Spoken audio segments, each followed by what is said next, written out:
morning, motors, and welcome to the 2019 Cupra Ateca. Now, Cupra now being a completely separate entity to Seat, this is nothing like what you expect when you think of a Seat Cupra, like a Seat Leon Cupra. Cupra is a completely different brand model now for Cupra.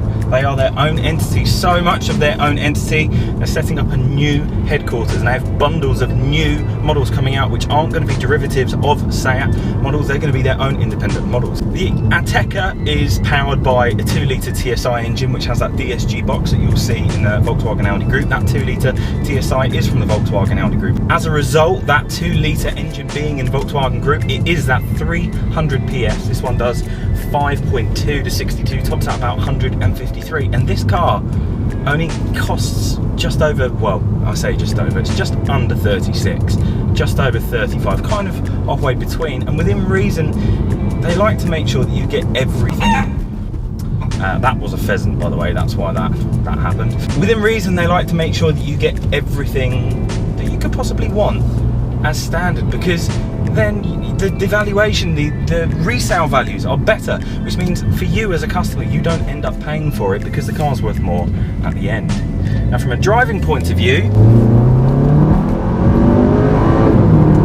much like every car in the Volkswagen Audi group that ends up using this engine, this box, it's quite responsive, it's quite nice. Now, the brake feel is very good. You feel exactly what's going on when you're planting it down, like I just did for a pheasant back there. When it comes to acceleration, you have a slight, and I mean very slight, sloppy moment, which you do within all of them in the range, where it's just thinking about what it's doing quite before it puts it in. Now, this four-wheel drive system is very, very good, and only do you feel the size of this car when you boot it through a corner slightly too fast. But even then, it's very composed and very, very quick to respond exactly as you want.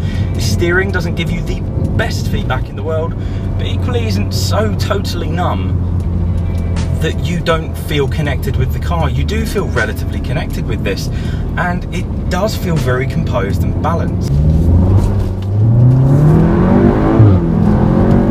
Now, economy-wise, they claim that you're going to see, well, up to 34 miles per gallon combined real world. Now, that is a real world cycle. I've been driving very spiritedly on some lovely, lovely stretches of, well, B roads like this, and I'm still getting 23 miles per gallon. Prior to driving spiritedly on back roads, I was stuck in proper standstill traffic and roadworks in the centre of Liverpool. So to turn that round also means in real world, if you don't have a heavy foot and you get a good situation, you're probably going to see about 44, 45, which is pretty good, I'm going to be honest.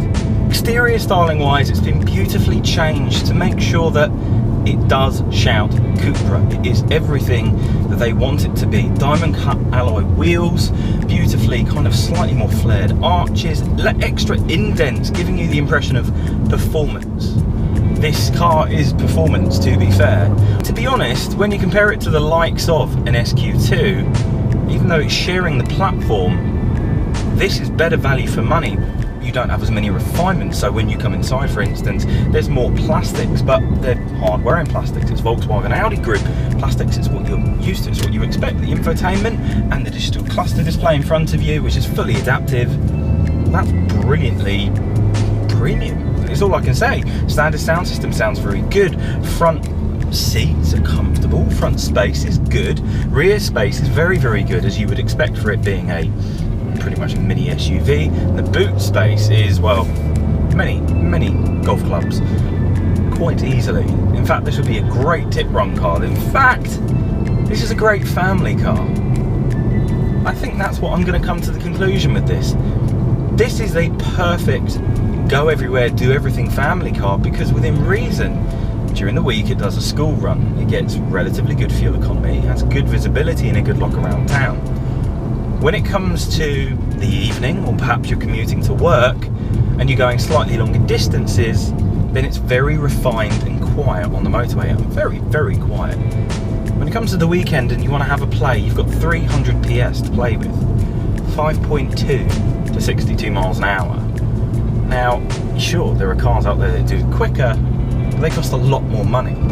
35, 36 grand on the road for this is an absolutely bargain value for money car. It looks great, it drives very nicely, and I kind of want one. It's like a bargain hot hatch that isn't really a hatch and is more of a bargain estate, but also gives you SUV capabilities with all-wheel drive. You go to Glastonbury, well, no matter how muddy it gets, you won't get stuck. Unless you're a real doofus and do donuts in the mud like I would.